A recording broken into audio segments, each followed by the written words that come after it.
Yeah, happy Saturday, my friends. I think everyone's kind of still surprised. Like, what? Is it Monday already? No, it's not Monday yet. It's Saturday. It's the weekend, and we wanted to do something special. And we'll tell you like how on earth. Why is Alvin here on a Saturday? We'll get to that shortly. But we want to welcome you to this week's show. We are now at episode 67. 67. And today is a special broadcast. What's special? Is there a special announcement? Do you have a special announcement for anyone? Maybe. But it's special because if you've been watching the show long enough, you'll realize that we've never done the show in person at the same place. So here we are, and I see some of our regulars being here. I just want to thank you all for being here. So good afternoon, good happy Saturday to those of you tuning in. And we want to start off. So normally how we start off the show is like, Elvin, where are you streaming in from? All right. So right. today we are both Streaming in on the same place. same place. Maybe you tell us, where are we streaming in from, So Elvin? we are streaming it in Daily Muscles Lighthouse in TTDI. That's right. So not in Kajang today, but we're together. We just had lunch and we're streaming in from KL in Malaysia. And I'm also interested. I'm very excited because I see friends who normally wouldn't stream in. I think it's also because of On time Saturday, difference. Right. We normally stream in at night. So to those of you streaming in, and just say hello, but don't just say hello. Do this, okay? Comment below on Instagram or on Facebook and LinkedIn. Number one, tell us where are you streaming in from. Number two, what is that one dish or meal or some food item that you would love to learn how to cook? Okay, whether you like to cook or not doesn't matter. We all like to eat, right? So what that one food item that you like to cook and you want to learn how to do it, comment below and let us know. Meanwhile, Alvin, why don't you tell us what is that one thing that you learned to love? So how to interesting. We kind of like had a little conversation over lunch, and the one thing that I love, or I said I want to eat, and I wish to learn how to cook, I would say beef Wellington.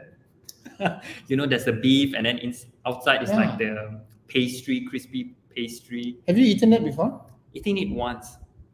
A client of mine cooked for me. That was many years ago. Yeah. Great. The reason why that pops into my mind, I think because Gordon Ramsay new restaurants is opening up. So the advertisement is showing beef Wellington. Come to Gordon Ramsay. I think it's in It's his Sunway? specialty. It's in Sunway. Right. I also heard that there's like a 3-month waiting list or something to get into the restaurant. I don't know if that's true, but that's a good answer. As in, like when Alvin told me that he wants to know how to make beef Wellington, I think I also want to know how to make beef Wellington. Besides that, Noah, what is one thing that Okay. you want to cook? I think I want to know. I would love to learn. I mean, it's all out there. It's on YouTube, right? Mhm. I've never done it, but I would really love to learn from maybe a Thai chef on how to cook an amazing, authentic tom yum. Tom yum with, whether it's seafood or it's chicken, but authentic, because you go to 10 different Thai restaurants, it tastes different in all Mhm. restaurants. But if you go to Thailand, it tastes altogether very different. The Thai Right. food in Thailand is so different. The Thai food in Malaysia is so different. So our question for today is, you're wondering why we're talking about food? Comment below. Number one, where are you streaming in from? And what is that one thing that you would love to learn how to cook? As we move on with what do we have? I'm reading some of the comments that are here. Sumita. From DJ Daman Sarajaya. So Sumita is streaming in from Damansara Jaya, which is actually not too far from here. Mhm. And she would love how to make shepherd's pie or hummus. That's nice. Actually, hummus is very easy. It's how just to make. chickpea and then you blend Correct. it, You just have right? to blend it. But then again, hummus also, you eat it in 10 different restaurants, it always tastes different.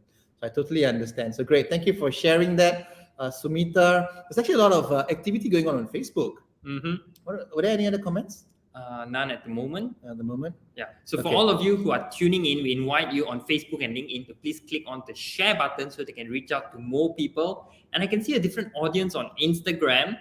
Do comment where are you tuning in, and if you have someone who feel like can benefit from today's live, we have a topic today. Do tag them so that they can be part of today's live. Today is episode 67. the show still goes on. Our topic for today is what does it really take to lose fat? So if your goal is to lose fat, to build some muscles, be healthy. If you have questions about nutrition training, this is the time. Post your question below. Noel and I are here to answer questions and to also talk beyond nutrition, beyond training on what does it really, really, really take to lose fat. Yeah, and I think today's topic came about. There was an article on the American Council on Exercise research blog, which kind of inspired this conversation, because I think very often people tend to overthink the whole training thing. We overthink it so much because you see people working out really hard, going on extreme diets, and then it starts to feel like, even before you start to, whether you want to improve your health, fitness, or to lose weight, it starts to feel like, wow, I need to do all those things to lose weight, really? Well, today we want to talk about what does it really take. And the good news is that actually you don't have to go to extremes. Right. You don't have to eat broccoli every day. So I guess what we're trying to talk about today is what's like the minimum effective dose of whether it's workouts, whether it's sleep, whether it's healthy eating. So what's the least I can do and still see results? That's kind of like what we're going to discuss today, because let's face it, the reality is that not everyone has the luxury to train every single day. Correct. That's just being super honest. I'm sure you got clients who train like once or twice a week. That's right. Because the rest of the time they're busy. We've got clients who train only once or twice because they cannot any other day. So if you're wondering, like, okay, if I only have an hour in my weekend, what can I do? Does it matter? So today we want to discuss some of these things and let you know that yes, it does matter. Elvin and I are looking at our computers here in front of us to refer back to this article. At the end of today, we're going to also share this article with you. It's actually based on research with over 1,000 people that has been studied over a period of 12 months. They studied various data points, everything in terms of their daily habits, their sleep, their stress, and they've come to realize that what is the minimum. Okay, so we're going to talk a little bit more about that. Before we get into that, last call, comment below. Number one is, where are you streaming in from? And what is that one thing that you've always wanted to learn how to cook? I'm going to very quickly just look through Instagram. And I'm also going to just acknowledge the few of y'all that I see on Instagram. I can see who's here. So we have Fitness Goddess Wannabe streaming in. We have Kimberly. We have Shoba. Hi, Shoba. Hi, Faustina. Bhavani's here. Rachel is here.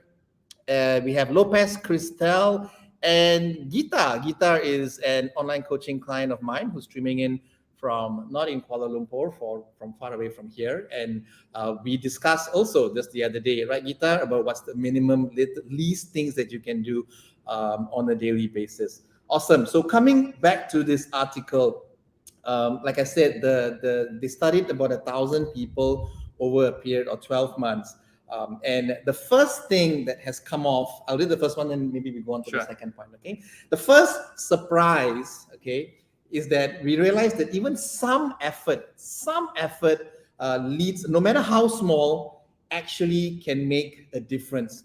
So they found that when people train even with 10% consistency, that's like, it's like just doing the bare minimum. The bare minimum, right? So we don't need 9 out of 10 to be healthy meals. Like out of 10 meals, 1 meal is healthy, but throughout a year. So it's about being consistent. So every 10 meals, your 1 meal is a healthy meal. Most of us give up after a few months, but these people kept going for 12 months.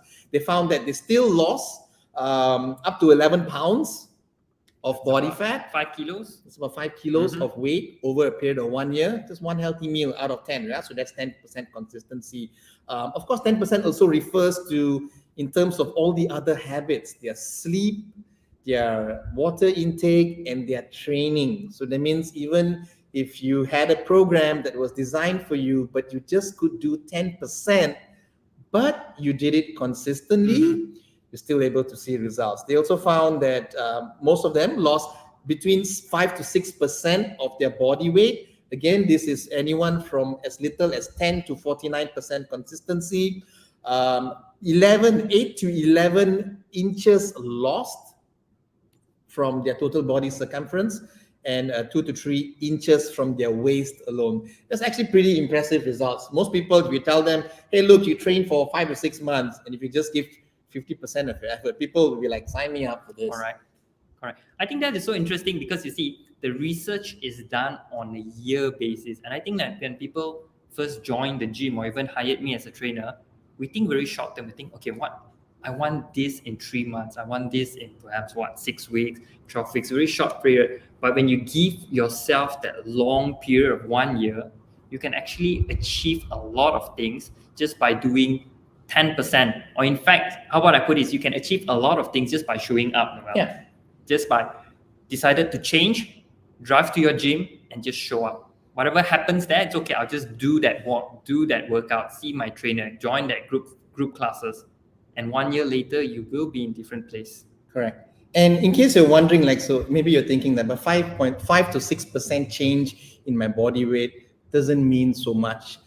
Research has actually shown that, I'm just going to read this off the article, that people who lost between 5 to 6% decrease of your body weight can lead to better cardiovascular health, decreased cancer and diabetes risk, better sleep, better mood, less inflammation, better immunity, and enhanced sex drive. Okay, so these are all the other benefits, because you think that when you only lose 5% of your body weight, it's no big deal. It is a big deal. This is when it comes into your health and not just about your appearance. I think it's so interesting. It's because I feel when you do one thing right, it will lead to, we call it the domino effect. We talk about it, you stack up all the dominoes, you push one down and one hits another. Somehow one small little actions in your life can bring a big change to everything else. And the reason why I say it's interesting, because we are not here today to talk to you about calorie deficit. We're not talking about the best diet. You have to go low carbs, keto, or the most intense training, whether it's HIIT or intervals training. It's the little things that you do with very little effort, but somewhat consistency throughout a long period of time, that is going to lead you to that. So we just basically let out a secret. Really. Yeah, so the minimum. Now, if it comes to workouts, so you're probably wondering, okay, so Noel, what's the bare minimum of workouts or training or physical activity that I can do to get those health benefits? Again, I'm going to post the link to this article later on so you can read the full detailed research. But this translates to 2 intense workouts per week plus 2 long walks per week. Okay, so 2 walks and 2 workouts. And if that sounds like, hey, that's actually very manageable. I don't need to train every day. I don't need to go to the gym 5 times per week. I don't need to run every morning. Mm-hmm. No, you don't, because fitness can actually fit into your routine. And I think what's most important is that you start. So the purpose of us doing today's episode and talking about these points and telling you and giving you the easy way out is because we want you to know that, hey, starting is important and starting is not that hard. Because if you can just get in 2 intense workouts per week with some walking, and you're consistent with that, right, throughout the year. And here's the best part. I think there will be seasons in your life where actually you become quite free, maybe during the holidays, and you find that I can do more than 2 workouts this week. So you can only possibly see better results than what this research has brought across. Correct. And you think about it, 2 workout is like having to see your trainer twice a week, or joining 2 group classes, just showing up at the nearest gym and just doing 2 strength training. 2 sorts of strength training base that's going to build your muscles, preserve your muscles, and then coming back to the walk. I see somebody said just 2 long walks. Well, it could be increased daily movements, like you moving more, walking to your car, park further instead of driving, walking more around, and that accumulates to 2 long walks. I think in previous episode we did share that for to get 10,000 steps, we need to be walking about accumulated of 150 minutes a week. Now, of course, we can break it down on a daily basis. So that's 25 minutes a day. Yeah. And let's not forget, we're not talking about just let's do this for 2 months. We're saying this has to be done consistently. That means over a period of a year, because the research was done based on people who did the minimum for 12 months. So that's commitment. Mhm. Most people can't commit for 6 weeks. True. Here we're trying to tell you it's 12 months. If you look at it long term and just told yourself you do 2 long walks in a week and 2 workouts, you can actually see very significant improvement. Right. Yeah. Moving on. Okay, for those of you who are tuning in on Facebook, if you have any questions on Instagram, please post your questions below. You can ask us anything about nutrition, training, or maybe not so related about today's topic. And please share this live on Facebook, LinkedIn, so that I can reach out to more people, and let us know what you think of today's session with Noel and I being together on one place. Now, this is some behind the scenes. We are still adjusting, and it's still a little bit weird, Noel. It is, Usually- you know. Yeah, let's just talk about that. Because we are so used to being in our own little pods Correct. at home. Alvin's at home, and then he has his things behind him and his notes and so on. I'm at home. I have whatever I need. Now that we're together, you would think There's no that earphone it's so as well. easy, right? So I don't have my earphones. It's in familiar place. It's easy to have a conversation. It actually feels a bit weird. I feel like we're running episode 2. I can relate to that. And Yeah. we are like, I'm not sure what to look at, or this is here, and then I had to type this and I can't reach the camera. It's just hilarious. But thank you all for being patient, for putting up with us. And again, today we are discussing what does it really take to lose fat, to see results. We want to talk about how easy it is to get started, and getting started matters because just like as we just discussed and found out, just 2 long walks in a week and 2 workouts, 2 intense workouts in a week done consistently for 12 months leads to tremendous changes. Think about, I've spoken to people like 3 years ago. Until now, they still haven't started. If only they committed to like, okay, 2 walks and 2 workouts, I do it, where would they be today? That's right. That's right. And I love that you mentioned that, Noel, because our third point, when we share this research, or this research talk about, when they interviewed all these 1,000 people, they found that the people who are 90 to 100% in terms of consistency, 17% of them stick to. Yeah. So when they were, so the numbers show that those who tried to do 100% of your program, that means if now you said, okay, I'm going to work out 5 times per week, I'm going to eat this every single day, only 17% stick with it. could actually stick with it. Yes. Whereas if you compare to the other side, the one that says, you know what, I'm only 50% and I'm going to stick with it. And 44% of that 1,000 people actually stick with it. And they are the one that sees results. Correct. So that means you don't need to be, I used to tell my clients, okay, you don't need 100%. Don't need to follow the program 100%. But I would tell them, like, if you were just 70 to 80%, your results would be awesome. This research goes further to say that if you were just 50 to 80%, you're actually going to be happier with your results. But again, remember, this is long term. Don't expect in 2 months' time, this is going to reap the rewards that the research mentions, but this is long term. And I think when it comes to fitness, it is long term. That's what we're always trying to tell people. Correct. Create something that is really sustainable for you. And one of the questions I like to ask my client is that, what is one thing you can do today? I know when we start a fitness journey, we want to do the nutrition, you want to change your sleep, you want to do hardcore training, you have your family, you have your work, wow, so many things. But what is one thing that you can do differently today? And one analogy I like to ask my client, if they don't know, I say, you take a rock, you throw the rock, where the rock lands, you start from that. So you think, okay, I can drink more water. Start with that. And you focus only on that until you achieve that. You take the rock, you throw somewhere else, and you start from somewhere else. So it's that one thing that leads to a bigger or a massive success in the long run. And like today, research has shown that that is the best way forward when you're trying to kickstart your health and fitness journey, or when you start to pick it back up, to maintain, to improve. That is the next step forward. Yeah. So today we're talking about what does it really take? What's the bare minimum that we can do in order to see fat loss results and health benefits?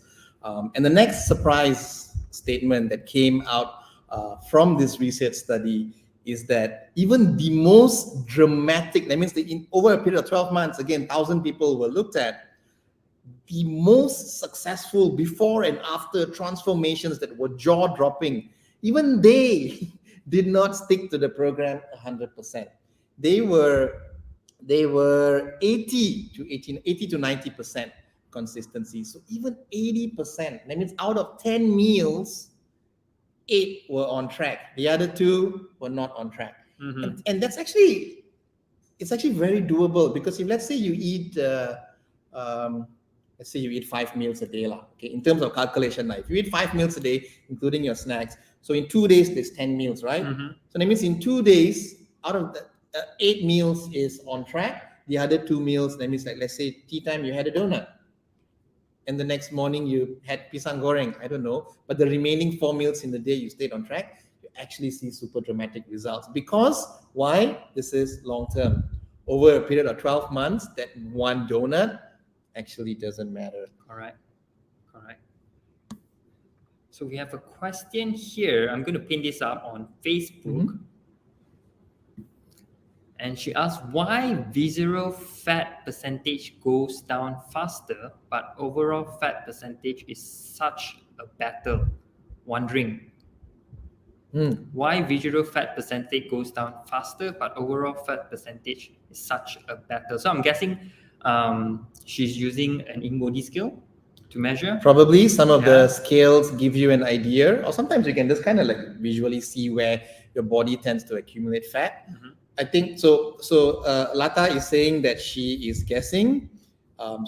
She's wondering. So I don't know the 100% answer to this, Lata, but I can tell you that based on experience, is that sometimes it's hardest to see where the fat is going off from. And there's this analogy where we've seen this. It's the paper towel. Take a roll of paper towels, and every day you tear one piece. Every day you're consistent with your training.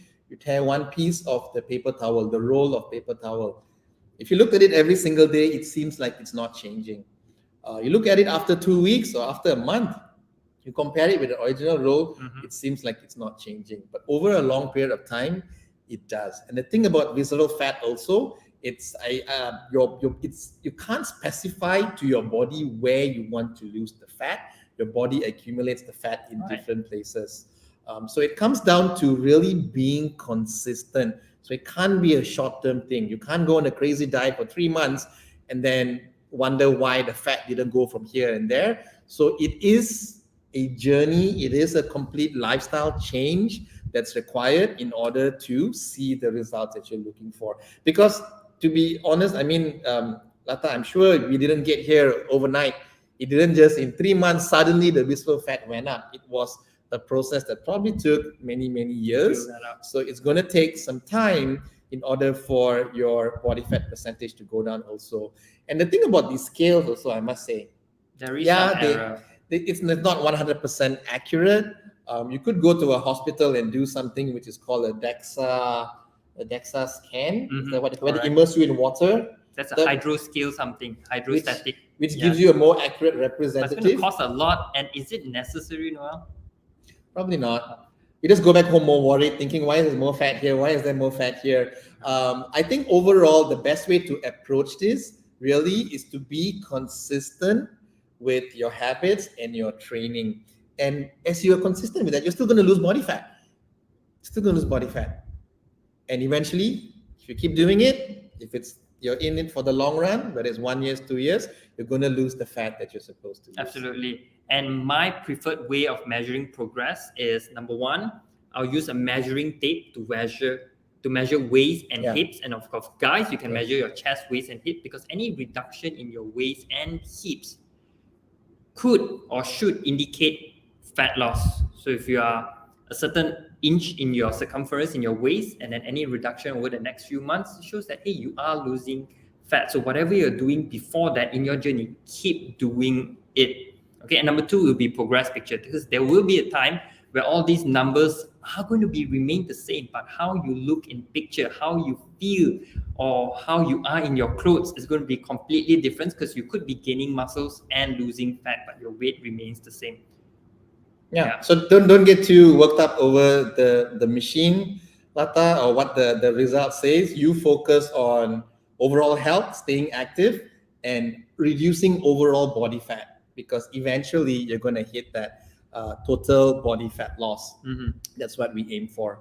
The only time you would want to go and specify where you want to lose the fat is if you go to the clinic 2 doors next to us. There's an aesthetic clinic. They do liposuction and all of that. So you go to them, you can say, I want here, I want there, I want here, then they draw, then cut, and then okay, that's it. And what happens a year later, we'll never know. So, Thank you so much for your questions. If you have questions on Facebook, LinkedIn, and on Instagram, please post your question below, and we're going to have some questions. Great. There's some questions coming in. Keep the questions coming in. Even if you're on Instagram, you're going to tap the little question mark.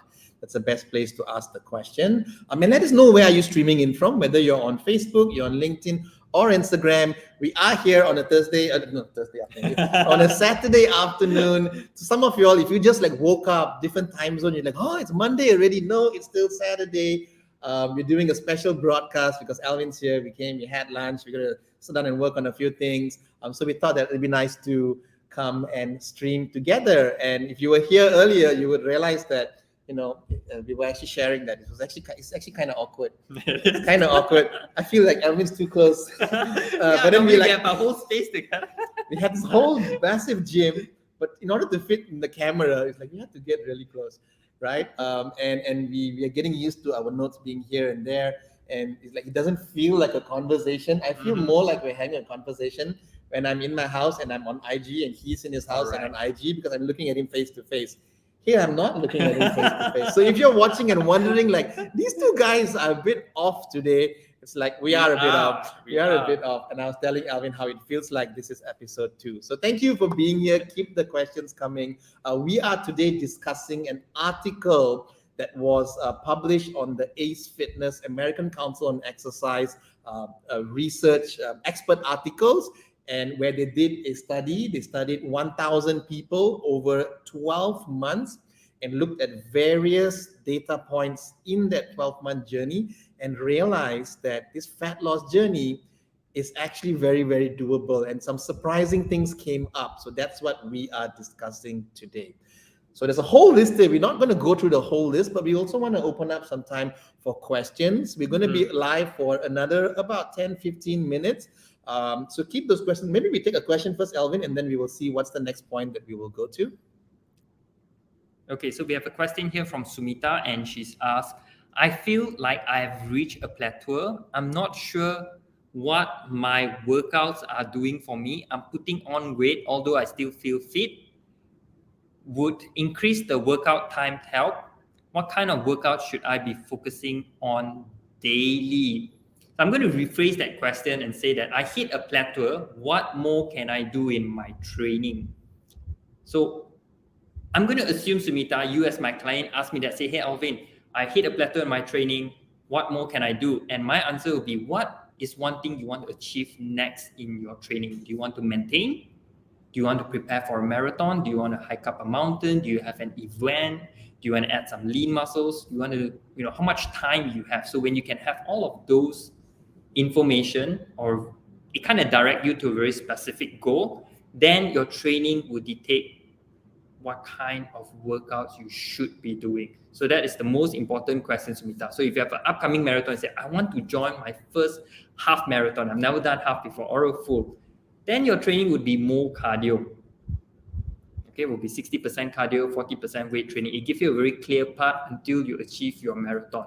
Or if you are someone new, I want to start learning how to strength training, then maybe that few sessions would be more towards you heading into the gym, having a set of dumbbell at home and doing full body movements. Because sometimes I feel is we are lost with information on all kinds of Instagram, Facebook videos, and when there's so much, you don't know what you should be doing. So you are trying a little bit today, a little bit the next day, and find yourself, you know what, after 2 months, I got nowhere to go. Yanuel? Yeah, so it's sometimes you're goal specific. Like if you have, like you're going up Mount KK and then you want to intensify your training for that purpose.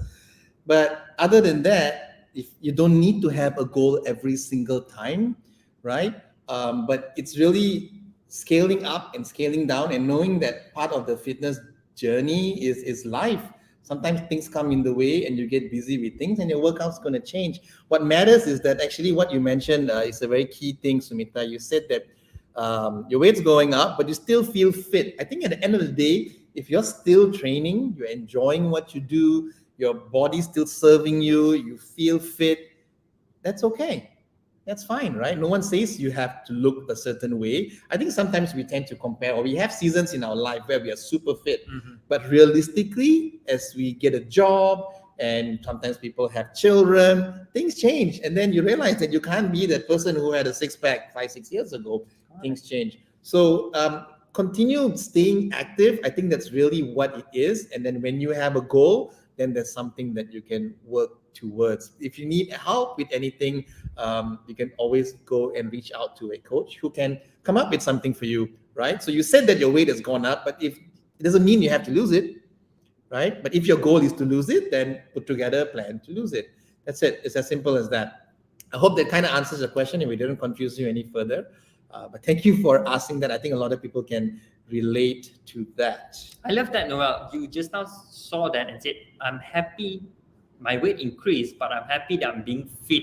It hits me because I feel that a lot of people, even the one like our classes and members and clients come to us, is we always feel like we have to do better. We always feel like I have to lose more, I have to gain more muscles, like more is always better. And I can understand why, because when we log on to social media, we always see all these so-called influencers or people always post like the best version of themselves. There's always progress. Yeah. But true health and fitness is the little things that we do on a daily basis, and it's not fancy. It's something that we don't really post on social media. In fact, it's something that all the successful people who have transformed don't quite post. They just show their before and after picture, but they don't show the little things that they do daily. So when we see that, we feel like, oh, I have to achieve that body. I need to achieve this. I need to do this. And they don't show you the time when they crashed because they were too tired because they trained too hard, right? I know people who are super fit, but they're very unhappy because they spend so much time training, they can't do anything else, the things that they enjoy, they miss out in life. And I know people who they're not having a six-pack, it's not a requirement in life, but they are very happy and they are active and they have enough energy to go out through their day. And that's what matters. That's what matters. Yeah. Awesome. Here's the next point, probably the last point that we'll read out from this article, is that they found that the people, no, this is not this, is repeating the point. Okay.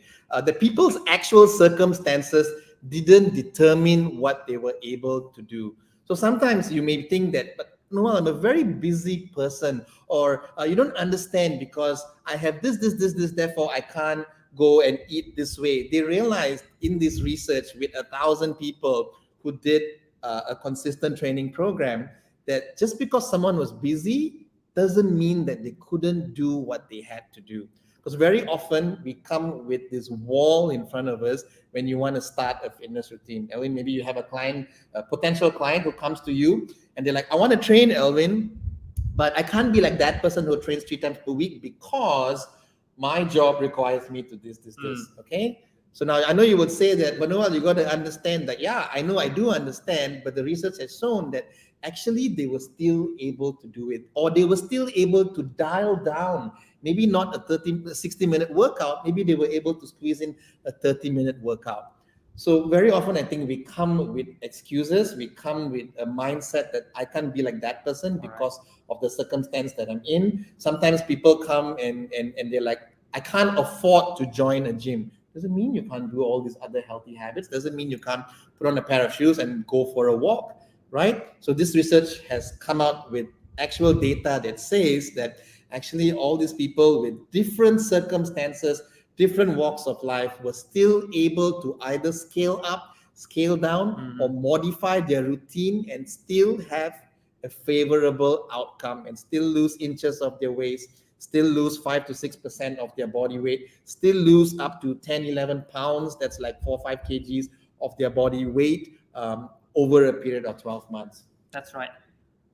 I love that because I feel like, when you say client comes to me, I feel we all have these somewhat like barriers, mental walls that we put up for ourselves. When we compare or from our past experience, we're like, okay, I don't think so I can do this. Now I have clients come to me who are perhaps on the obese side and they want to lose weight, but the first thing that they create that wall in them is, I can't walk, I'm too heavy, I'm too of a negative statement. I think the most important step, like for me as a coach, is to break down that wall. Or if you are watching this, is you have to tell yourself or break down your own walls that you create. I can't hike up that mountain, it's too tough. But have you actually tried? Have you actually scaled down, perhaps a hill, perhaps go out for a walk and then slowly build that up? The first thing that we put on for ourselves is usually our self-doubt mirror. Yeah, we look at ourselves like, I'm not good enough. We all are good enough. We all are good enough to start something. And when you can be more positive with yourself, and you can see it, you can really see yourself in the future. Oh my gosh, you can really achieve anything. You can do all kinds of things. And I think that comes back to our message. We talk about heroes, we talk about achievers. We are all heroes and achievers in our own way. Perhaps in your career, you are high performing achievers. Perhaps in family, in your relationship, you are a hero. But comes to fitness, sometimes we put a little mental block that I'm not good enough. So you can break that mental block. Wow, you can be a hero and achiever in your fitness journey. Yeah. And so just to kind of wrap up the points, again, this is a very lengthy article. There's a lot more points, which we will share the link to the article later below. I'll post it on my IG stories. Alvin will reshare that. Have a look at that article because it gives you a very realistic expectation. But today's underlying theme is also about consistency. Yes, we're talking about the bare minimum effective dose to lose weight, to get healthier, to improve your fitness. But it only comes when we are consistent with it. You can hire the most expensive trainer, Alvin. No, just kidding. You can hire the most expensive trainer, have the most fanciest gym. You can have a personal trainer who comes to your house. You can have the latest sportswear. You can have a cook that cooks for you. But if you only did it for 2 months and you gave up, or you were inconsistent with it, you're not going to see results. Someone out there who is just learning how to cook via YouTube and going for a walk daily, but over a period of a year because they were consistent, will outdo you if you're not consistent. Yeah.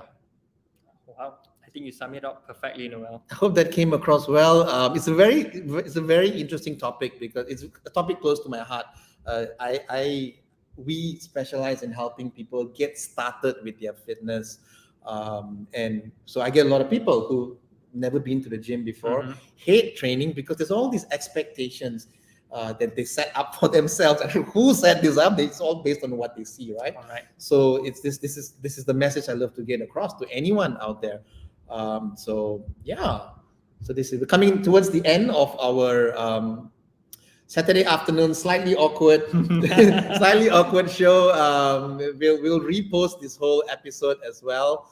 And again, I kind of like this time slot on a Saturday 3 p.m. There's a lot of people surprisingly online. Let us know what you think if you're watching this on a Saturday compared to our usual Monday. Yeah, let us know. Very nice. We could perhaps make some changes here and there. Yeah. Great. Awesome. Any last things, Alvin, you want to say? Oh, I just want to say thank you all so much for being here with us. Some of you even stay from the beginning till now. We appreciate you. Once again, all the links and resources will be on the Facebook version, so hop over to check it out. If you have not followed us on Facebook, Instagram, we're going to put the handles down below. And if you have any questions, reach out to us. Till then, we shall see you soon. See you soon. Bye, everyone. Check it out. We have Optimax Eye Specialist.